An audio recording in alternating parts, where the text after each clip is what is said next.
Welcome, everyone. What a very critical time there were the challenges that we faced with COVID-19, the coronavirus.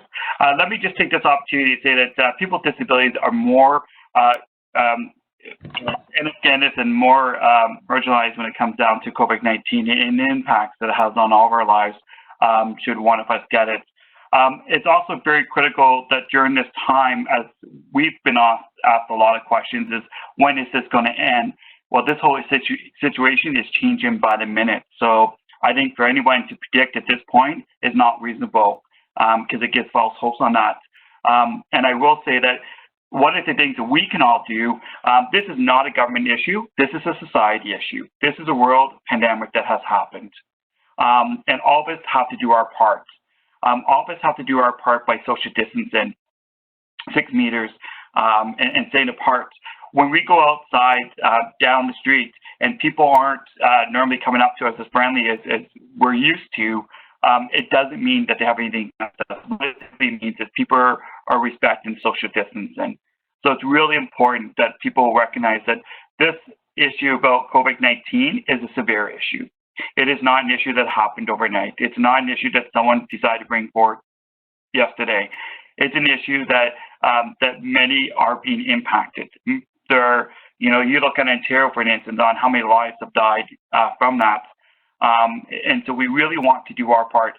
I know it's going to be challenges. I know it's going to absolutely be challenges for people. But if we all stick together as self-advocates, if we all stick together across the province, indeed across the country, I know that we will get through challenging times. If you need help, if you need support, reach out to someone, call a friend, call a neighbor, check in, because the worst thing that we want to see you is to be alone. So I offer those comments to say that this is a real issue that we're fighting today, and don't expect it to end tomorrow. I would hate people get false hopes that it's going to end by tomorrow. It is going to take a few months. So that, and COVID-19 has an impact on all people with disabilities, and especially people that actually have low immune systems as well. It's really important. So, and I'll leave it at that. A lot more to say, but a lot of the questions that are being asked today from, can I bring a support person that I've been asked several times, hopefully will be answered today, but the conversation doesn't end today. It continues on, and I strongly encourage everyone to submit your questions. If it's, and that's why we're doing plain language, because no offense to doctors and nurses, but doctors and lawyers, I mean, you will actually hear plain language words. But if you don't understand someone, please put it on the chat and we will elaborate. It's really important. So I offer that just as I believe that there is hope. I really believe that there is better days yet to come. And but we just have to get through the next couple months as united. So I hope that helps. And thank you for allowing me the opportunity to be part of today.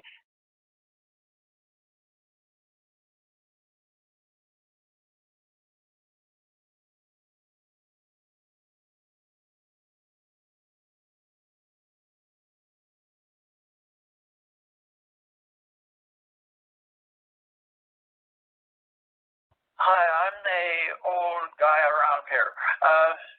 I'm also known as the Godfather because for some of the older people around, they'll understand why I'm called the Godfather. I was founder of People First,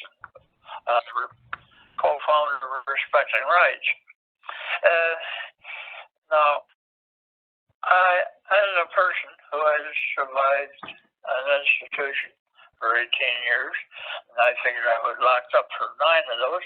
This reminds me of those 9 years that I was locked up, doing absolutely, you can't do anything. But the thing is, I survived. Sure, it happened, but I can talk about it, but something that happened to me, something that happened but I can change tomorrow. And so I'm looking forward to things being better tomorrow. I'm almost through watching the news and listening to the news because it's only very hardly any good stuff coming out of the news. There's no good stuff, not hardly any, no good stuff out of the news. So I don't even bother watching it anymore. Anyhow, but we're all gonna, by sticking together, I'm sure we're all gonna get through this. And maybe a while, but we'll get through. I don't know what it's gonna look like. I'll be honest. I don't think anybody does.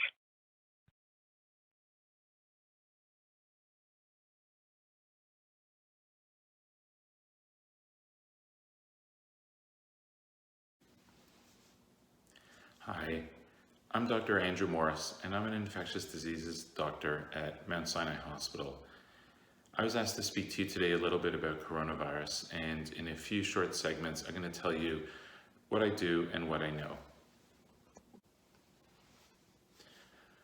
I've treated several patients with coronavirus. In fact, some of the first patients that developed the disease. I think it's pretty scary for them because when they come into the hospital, everyone has a gown on, gloves, a face mask, and on top of the face mask, they have a clear plastic face shield. And so the people who we're taking care of don't even really get to see our face, and it makes them quite scared. We don't really like doing that either because it makes it hard for us to communicate with everyone, but we do that to protect ourselves and to protect the people who are. One of the things that you may have heard is that coronavirus comes from eating certain things or from mobile phones, like your cell phone, or that you can do certain things to prevent it. Most of those things aren't true. We don't know where it originated, although we do think that it came from some animal in a market in China. But what we do know now is that now that the virus has started spreading around, the really only important way that it's being transmitted is from person to person or from a person to a surface to a person. And the only effective way that we know how to prevent or treat it is by preventing contact with the person or with surfaces that the person is in contact with.